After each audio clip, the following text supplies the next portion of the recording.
It is time for one of those sometimes feared and often unscheduled kumbaya moments here on MidPoint.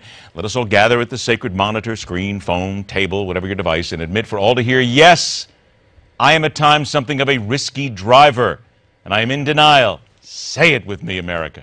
Strap on the 5-point harness, cleanse our automotive souls. Welcome back the nationally syndicated auto expert, race car driver, tireless campaigner to never, ever pay retail. Lauren Fix joins us.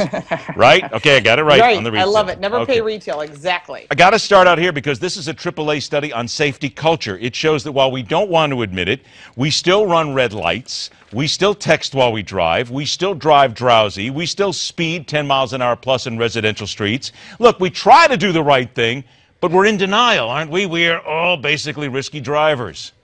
It's absolutely true. I mean, you can be distracted with a cup of coffee, a bottle of water, your cell phone, the person sitting next to you, your kids in the back seat, that whatever that sign is on the side of the road, that amusement park, whatever. But the fact is, I talk to people every day. I don't text and drive, and then I'm riding with them, and they're on their phone. I'm like, whoa, put that down. It drives me crazy because it's almost like, well, that's just the kids, because we're adults, we're experienced. We don't make those mistakes. Listen, a distraction is a distraction. You just have to know how to control those distractions and keep your eyes on the road and your hands on the wheel. I never got a wake-up call like I had when I was looking down at my phone and I was on a residential street and I was doing about 50 miles an hour and a car pulled out in front of me, and I swear to you, it must have been 5 feet. Had I had my head up, I would have seen it and I didn't have to slam on my brakes.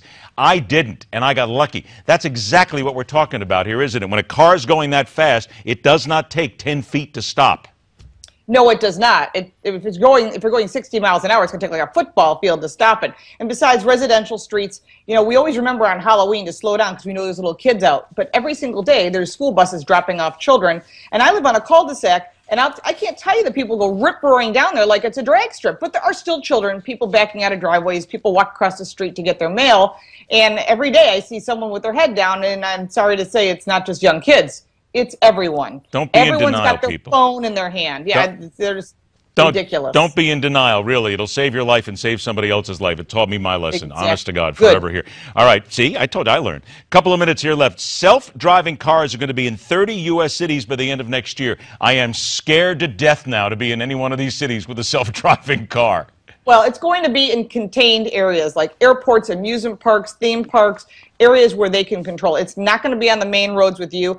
First off, we know for a fact, we don't know what it's going to do to insurance costs. It could get exorbitant because we don't know. These cars they don't think like you and I, so they're not going to be able to make those decisions. In addition to that, if you're in an enclosed, contained area like a theme park and you get on, you're pretty much doing that already at Disney, and I'm sure they'll probably be one of the first places to do it. But for the roadway, you're looking at federal laws that have to be in place, amongst other things. And here we go now. Speaking of laws, federal and state legislation aims to curb the ethanol use in gasoline. Isn't this way? Okay, now why do you applaud? Finally.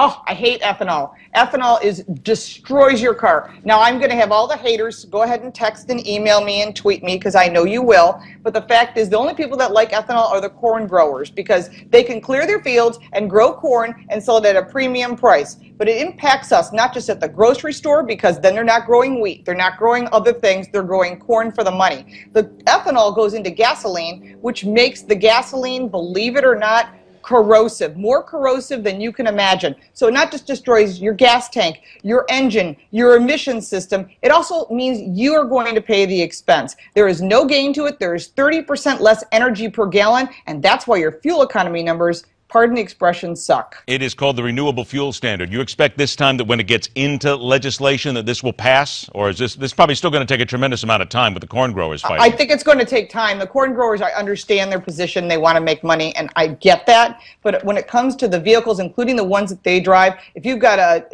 something like any sort of weed whacker, snow blower, anything, a lawnmower, that destroys those vehicles. And that's why you can't find zero ethanol gas, because the federal government, it's always about money. It's always about politics. And in this case, we need to get rid of that ethanol permanently. It will take time, but now we've got a lot of pressure coming from the aftermarket industry, and we're finally waking up these senators to do something right. Get rid of the ethanol, then go to laurenfix.com. Lauren, always a pleasure. Talk to you again next week, and MidPoint will continue.